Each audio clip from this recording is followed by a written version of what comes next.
Eu que agradeço o convite, né, de poder estar aqui essa manhã compartilhando com vocês um pouquinho do que eu tenho vivido na educação à distância.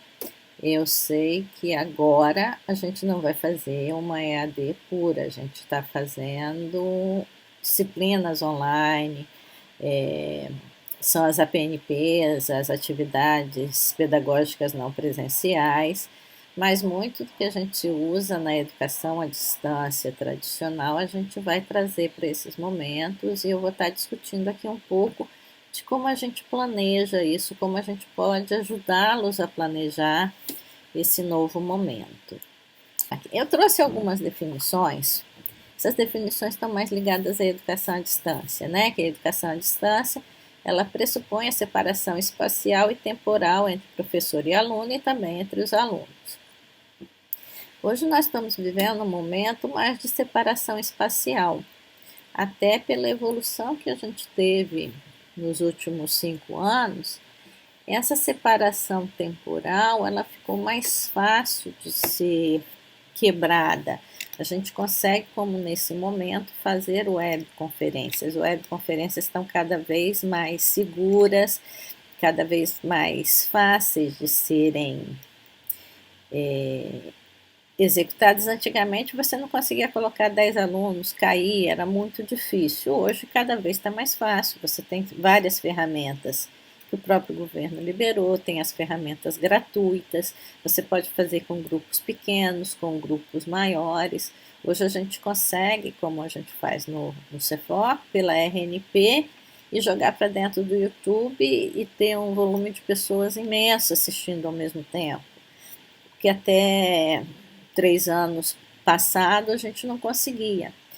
Então, eu vejo nesse momento agora que a gente consegue ter uma interação ao mesmo tempo com os alunos, que era mais difícil há um tempo, né, passado. E a gente tem o uso intensivo de recursos digitais para unir professores e alunos e promover essa comunicação de via dupla. Os momentos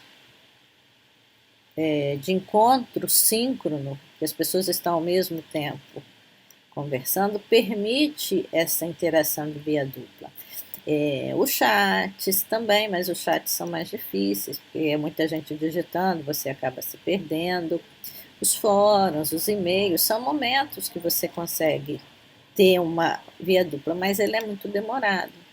Os nossos alunos hoje são muito imediatistas, então se ele tem que postar uma pergunta no fórum para ver essa resposta daqui, aqui a gente tem uma regra de no máximo 24 horas responder dúvidas de aluno.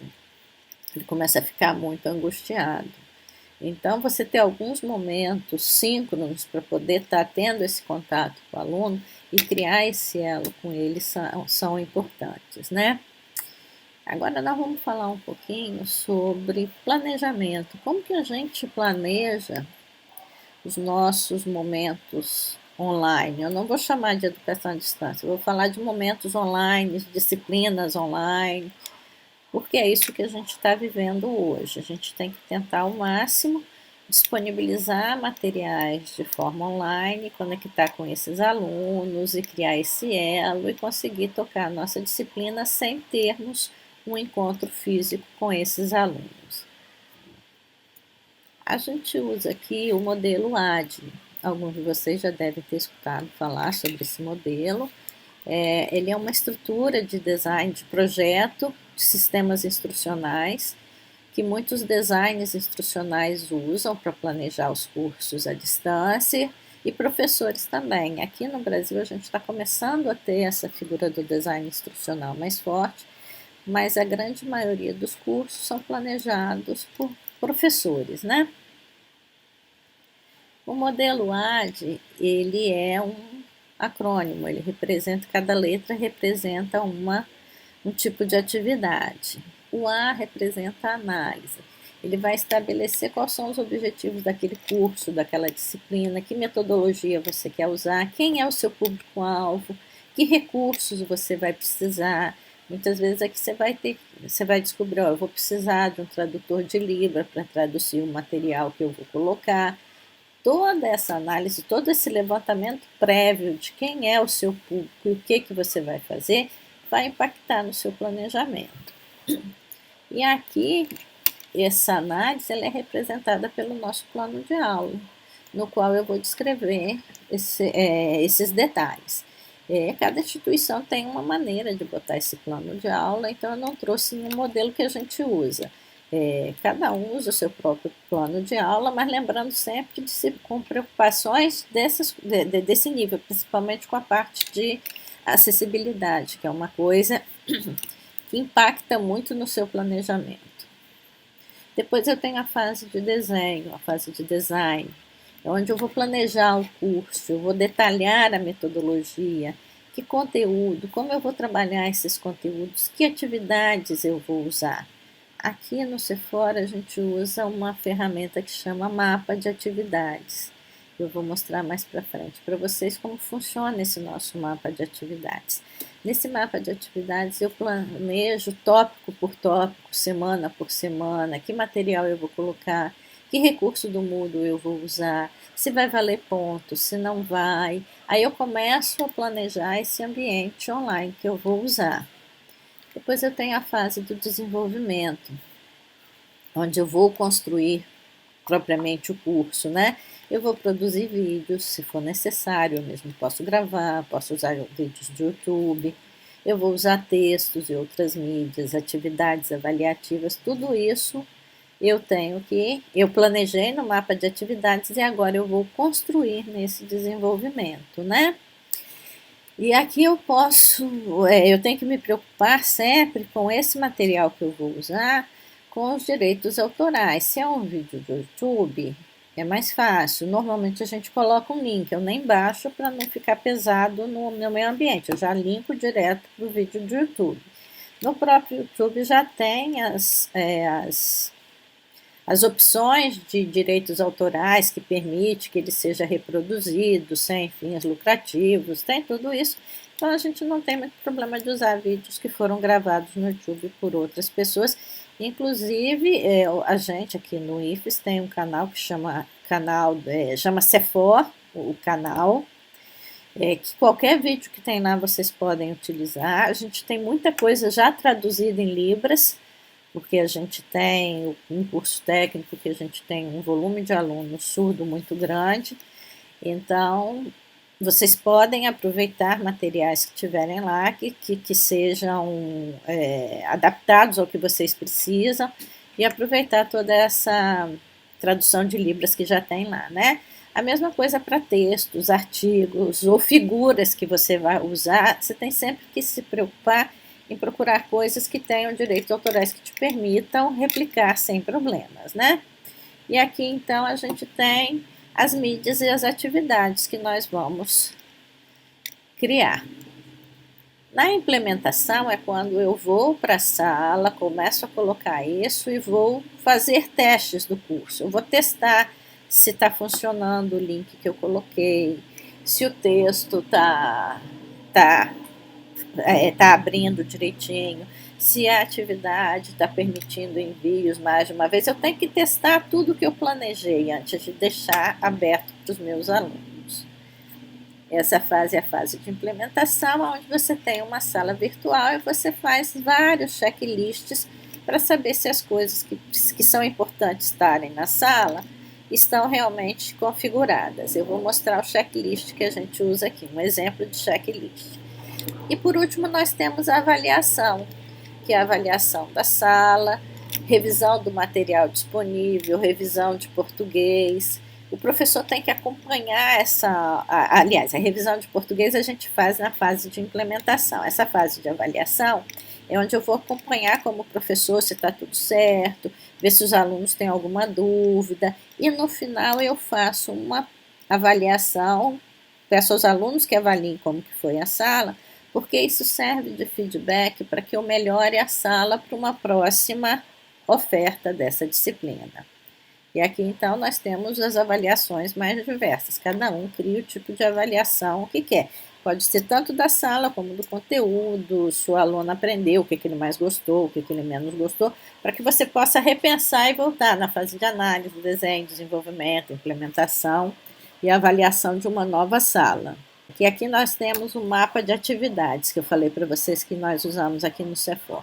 O mapa de atividades normalmente vem o nome da disciplina, a carga horária, quem é o professor, qual o período que ele está sendo ofertado, qual o ano. Aqui a gente coloca a ementa e aí ele tem essas colunas todas aqui.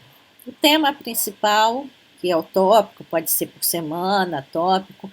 Cada professor define se ele quer fazer por tópico ou por semanas. Os subtemas que estão envolvidos aqui no caso seria introdução, educação à distância, tem a história da EAD e os conceitos sobre EAD. Que objetivos eu tenho específicos para cada subtema desse? Que atividades online ou atividades presenciais eu estou planejando? Então, o aluno vai precisar assistir um vídeo, vai participar de um fórum de discussão, vai ter que ler um artigo. E aqui eu digo se ele é teórico, se ele é teórico ou se é prático. Qual recurso do Moodle eu vou usar? Esse aqui é um recurso externo, que é um vídeo do YouTube. Aqui é um fórum, o recurso do Moodle que eu vou usar é o fórum. A leitura do arquivo, qual recurso que eu vou usar? É o recurso arquivo, é um link para um arquivo. O grau de dificuldade, se é fácil, se é médio. Tem nota essa atividade? Não tem. Aqui, a princípio, eles usam percentual de nota que você vai dar. Eu gosto de trabalhar nessa coluna com o tempo estimado que o aluno vai gastar para realizar essas atividades. Por quê? Para evitar que eu erre a mão, que eu coloque mais horas do que o aluno deveria dedicar aquela semana. A gente tem sempre que lembrar que esse nosso aluno vai estar tendo aula com outros professores também. Então, eu tento sempre... 30 horas equivale o quê? São 2 aulas por semana. Então, eu vou calcular algo aqui em torno de 120 minutos. Quanto tempo ele vai levar para assistir o vídeo? O vídeo são 10 minutos, tá? Fórum de discussão, para ele ler alguma coisa, escrever quanto tempo eu estimo que ele vai gastar para fazer isso. A leitura do artigo. Existem vários parâmetros que diz quanto tempo a pessoa gasta para ler cada página, mas a gente, como professor, já tem mais ou menos uma ideia. Mais ou menos. Será que esse tempo é suficiente para 20 horas? Eu estou exigindo mais do que essas 2 horas semanais ou não? Então, a gente tem que pensar isso. E aqui nas observações a gente põe o link do vídeo ou outra coisa que seja importante. Então, aqui a gente tem as atividades teóricas ou práticas, o percentual de conteúdo, mas eu prefiro o percentual de tempo gasto. Aqui a gente tem a bibliografia básica, que está associada aqui, e a bibliografia complementar. Então, vamos continuar aqui. Aqui é um exemplo de checklist, alguns tópicos que a gente confere. Por exemplo, tópico, eu tenho um vídeo na minha sala, eu tenho que verificar se o vídeo está embedado em páginas e se os links não estão quebrados, porque eu posso colocar um link, na hora que eu clico não chega lá para o aluno, não consegue acessar o vídeo porque o vídeo está quebrado.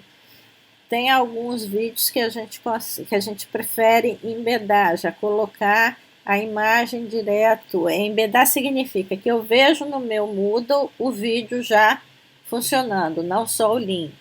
Os questionários que eu criei, o questionário, eu tenho que entrar no questionário e ver se na configuração, se a descrição dele está feita, quanto tempo vai durar o questionário, quando que ele está aberto, quando que ele vai fechar, se tem nota, se a nota está correta, restringir acesso, se tem alguma restrição de acesso, só algumas pessoas podem ver, outras não podem, se a conclusão está marcada, como que eu concluo aquela atividade, se é quando o aluno tem nota, se é quando ele assiste, se ele vai ser uma atividade que eu vou controlar na minha sala. Isso são coisas, detalhes do Moodle que a gente, como professor, precisa entender para fazer outras atividades obrigatórias. Então, essa lista aqui são coisas que eu preciso verificar antes de liberar a minha sala.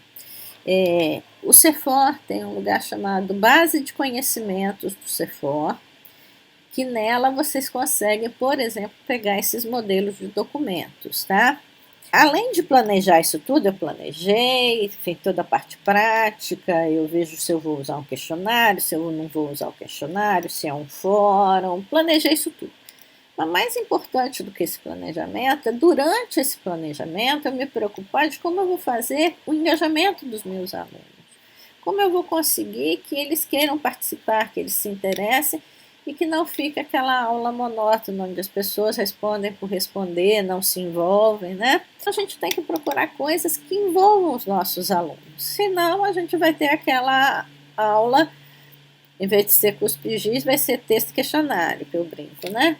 Então, nós temos que propor coisas diferentes, temos que ser criativos na hora de planejar essas atividades online.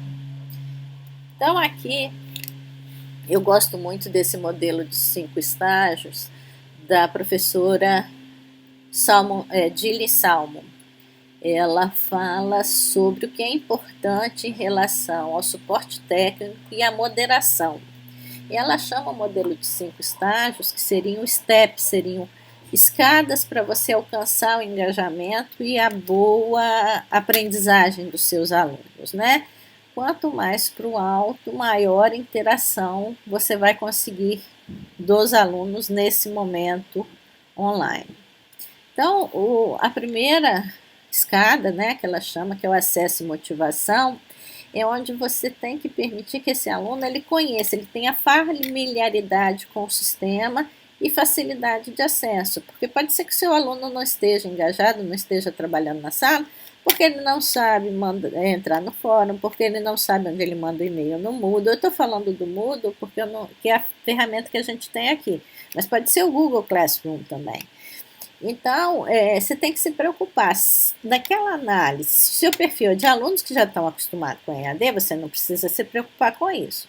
Se são alunos que podem não ter essa familiaridade, você tem que ajudá-lo na sua disciplina a ter essa familiaridade. Pode ser no começo da sua disciplina, ou, por exemplo, eu muitas vezes, quando vou fazer uma atividade, a primeiro fórum, eu digo, olha, vocês vão participar do fórum.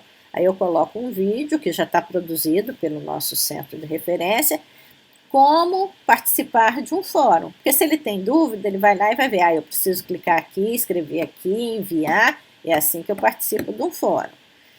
E qual é o objetivo desse? É acolher e encorajar os alunos a estarem nesse ambiente. Porque se ele se sente retraído, porque ele não sabe navegar naquele ambiente, você já vai ter uma dificuldade de engajá-lo. Conseguiu engajar seu aluno, ele sabe navegar naquele ambiente, ele se sente confortável no ambiente, aí você precisa criar um ambiente de socialização online.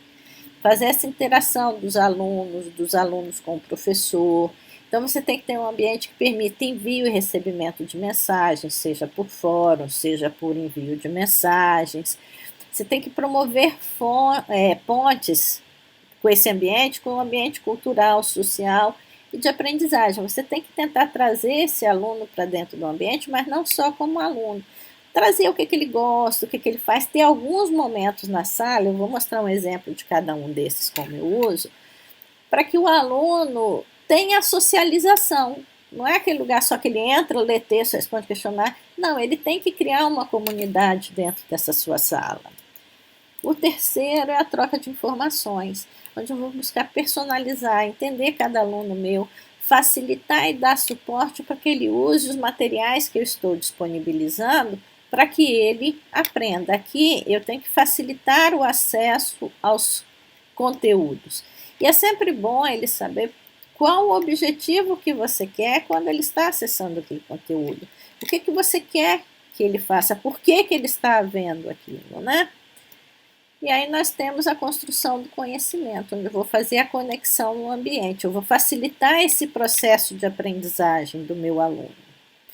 E por último, que é o último nível dos 5 estágios, que é o desenvolvimento, onde eu vou fazer a conexão de todo esse conhecimento que eu desenvolvi com o meu aluno com o ambiente externo, onde eu vou apoiar e responder aos questionamentos dele para que ele consiga tudo que ele está aprendendo nesse momento online, ter significado e está contextualizado com o mundo real. Aí eu consigo ter um engajamento grande dos meus alunos e eu consigo, ao mesmo tempo, fazer com que essa aprendizagem seja significativa. Isso é importante nas nossas aulas presenciais, mas na distância também a gente tem que se preocupar com isso, né? O Rosinha é o suporte técnico, que eu uso como ferramenta no Moodle, no Google Classroom ou em outro AVA, e a moderação, o que é importante como professor está fazendo de moderação para ajudar o aluno nessa sala. Aqui embaixo na apresentação tem o link desse modelo de 5 estágios da Jill Salmon. Ela lá tem um pouco mais de detalhe, está todo em inglês, que ela é uma professora inglesa, mas é um material muito interessante. Lá eles têm também atividades, que tipo de atividades online a gente pode criar. Não vou entrar em detalhes nessa parte do modelo dela, mas quem quiser se aprofundar, é bem interessante. E o que a gente quer conseguir com isso? A gente quer, desculpem o telefone, eu não vou atender para não atrapalhar a gente aqui, tá? O que eu quero com isso? Eu quero aprendizagem. Aprendizagem, para isso eu preciso navegar em todos esses níveis, em todos esses caminhos até chegar no último nível, no 5º estágio. E aqui eu trouxe alguns exemplos de cada um desses níveis, o que eu faço nas minhas aulas à distância. Por exemplo, acesso e motivação.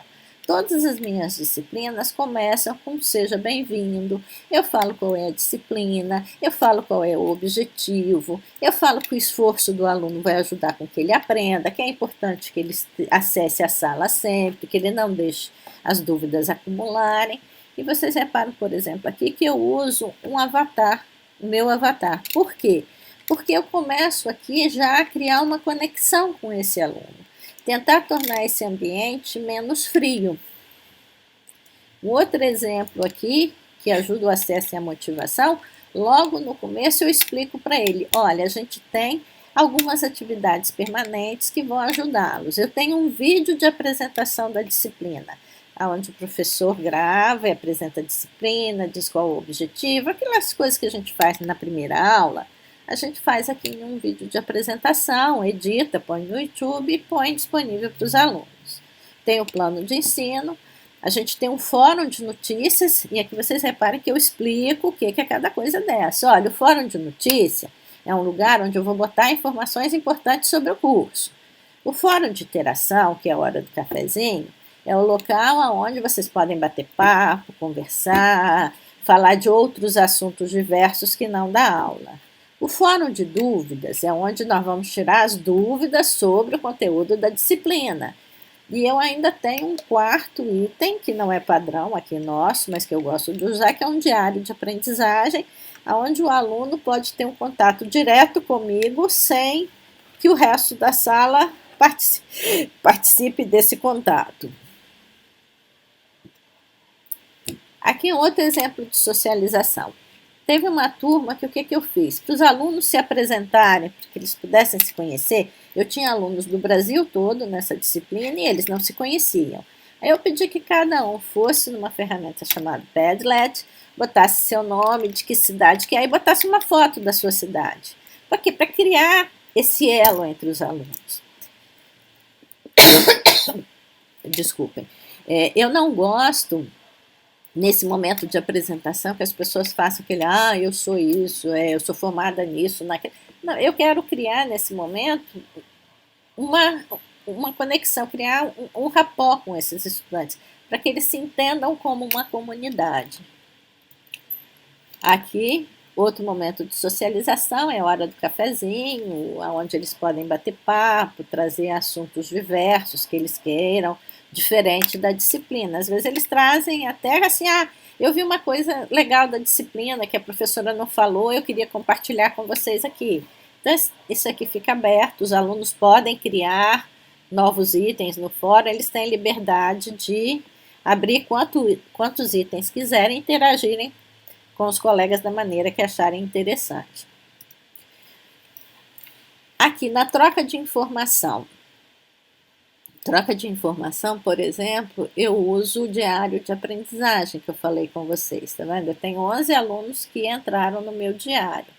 Aqui eu explico o que é o diário, qual é o objetivo dele, por que eu estou usando, e deixo aberto para que os alunos possam colocar as suas reflexões sobre a sua aprendizagem, tirar dúvida. Essa é uma ferramenta que eu posso cobrar com nota ou não. Eu não cobro com nota, eu deixo um espaço aberto para que o aluno sinta-se à vontade em se conectar comigo. Muitas vezes eles preferem ir nesse diário de aprendizagem do que mandar um e-mail, eles se sentem mais próximos. Um outro lugar que é para troca de informações, para que eles tirem dúvidas, aí sim, é o fórum de dúvidas. Aqui é só dúvidas de aprendizagem. E nesse fórum de dúvidas, a gente abre para que os colegas possam ajudar a tirar essas dúvidas, não só o professor. O professor tem a responsabilidade, mas ele é aberto para que qualquer colega possa ajudar. Você diz assim, não encontrei o link tal. Algum colega, eu fiz assim, resolvi assim. Eu não encontrei um material, eu preciso de ajuda para isso.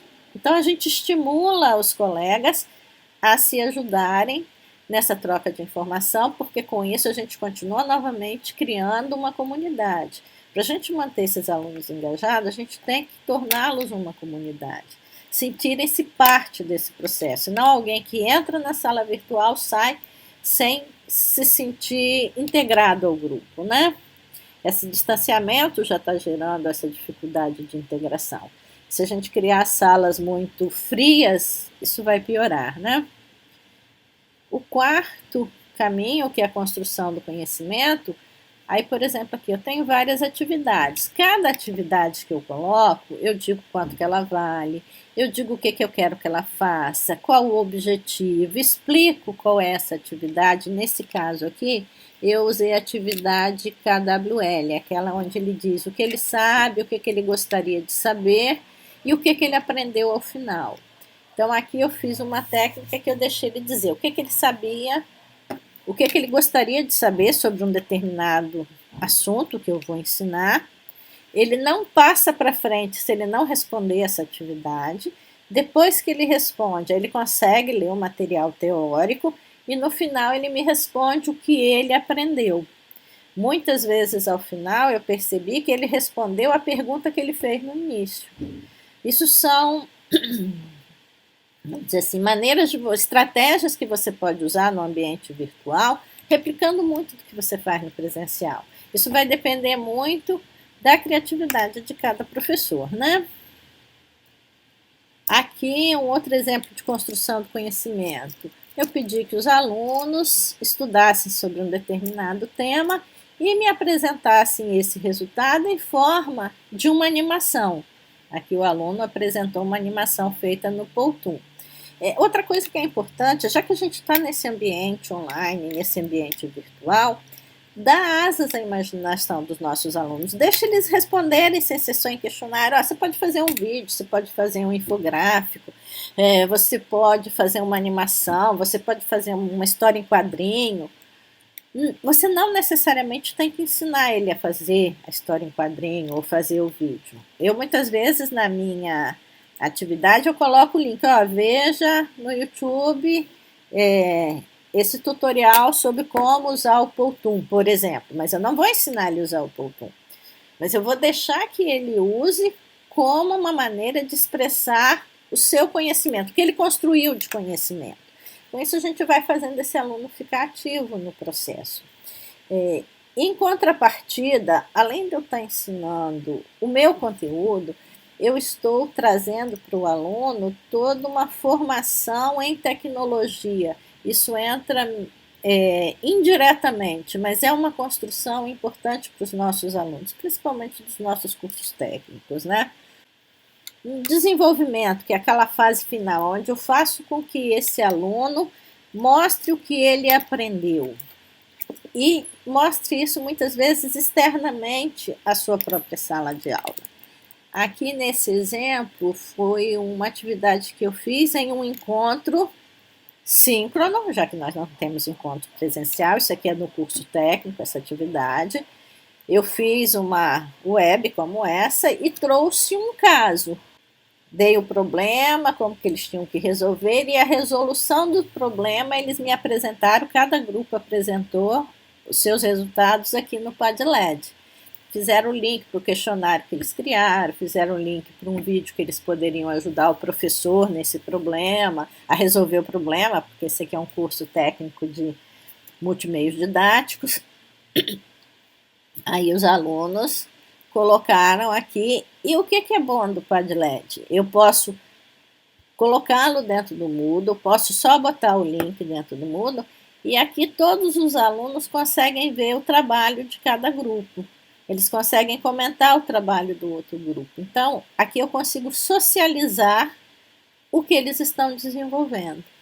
Uma outra tarefa que eu fiz com eles, que vai a esse nível final, foi uma atividade final dessa disciplina minha. Eles tiveram que planejar a construção de um vídeo.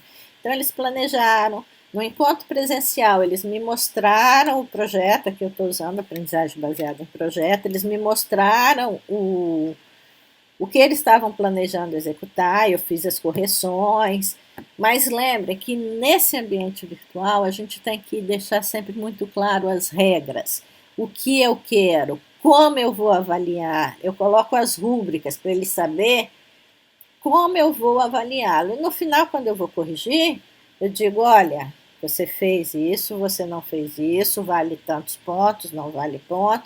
Isso ajuda o aluno a desenvolver a tarefa e te facilita nas correções. E aí, então, eles apresentaram e depois construíram os vídeos e colocaram aqui no Padlet. O aluno, a gente pede esse tipo de atividade, ele pode estar fazendo em casa, ele vai fazer colaborativamente, porque ele consegue, hoje com todas essas ferramentas, como por exemplo a ferramenta Pultum, ela é uma ferramenta que permite você trabalhar de forma colaborativa, cada aluno na sua casa. Você está desenvolvendo o trabalho colaborativo, você vai continuar trabalhando com eles a colaboração, a criação, e quando ele tem que pensar sobre algo que ele vai criar, ele tem que construir esse conceito. Ele não vai conseguir fazer um vídeo desse se ele não parou e pensou o que é a cultura maker. O que é importante ele falar sobre essa cultura maker. Então, são coisas que a gente consegue, mesmo à distância, fazer com que o nosso aluno consiga demonstrar e construa conhecimento, ele construa esse conhecimento ao mesmo tempo que ele está sendo avaliado. Durante o processo avaliativo, ele constrói novos conhecimentos, né? Aqui são as referências que eu usei, Salmondilli, e aqui tem o endereço da nossa base de conhecimentos do CEFOR que eu falei que eu ia deixar para vocês, está na apresentação, que eu deixei um link onde ela está, né? E aqui tem mais informações minhas, se alguém quiser entrar em contato comigo, tem o meu e-mail aqui do IFES, tem aonde esse material está disponível. Obrigado por me assistir e até um próximo encontro.